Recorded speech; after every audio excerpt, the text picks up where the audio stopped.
Well, hey everybody, my name's Rachel. We're in a practice series about giving right now. We're exploring what does it look like to be generous people, to have a life that is full of giving and receiving. But we're focusing on the giving today and what does it look like in the kingdom to be people that are following Jesus, that are generous givers. I've been reflecting on a story about Jesus as he's at a Pharisee's house for a meal. And a woman comes in and she brings this alabaster jar of very expensive perfume. And she begins to weep over Jesus, and her tears fall on his feet. And then she uses her hair to wipe off her tears and to pour out this oil on him. I just think we have so much to learn from this woman about worship, about how we spend our time, which is how we're going to kind of link this to giving.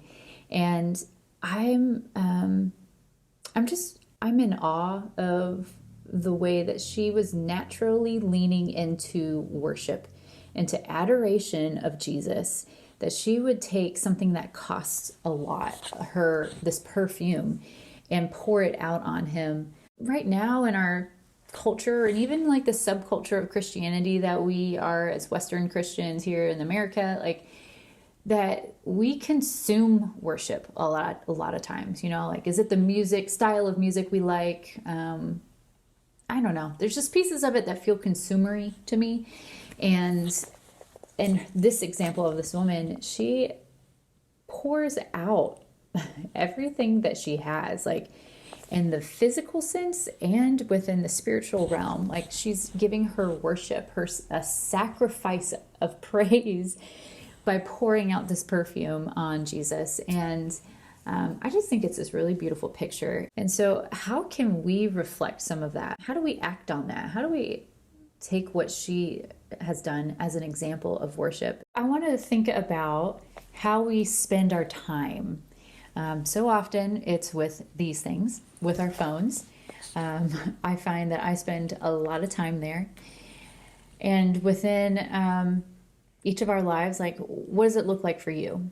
Where do you spend your time? What gets your attention? So this week, we are going to practice together by spending our time in worship. It's about giving of ourselves and giving like this woman did. So whatever that looks like for you, maybe get in the car on a drive and like turn on some worship music and spend your time worshiping God. Get in your room, find a quiet moment for you and worship. And you know what? It doesn't have to be just for you. You could do it with your family.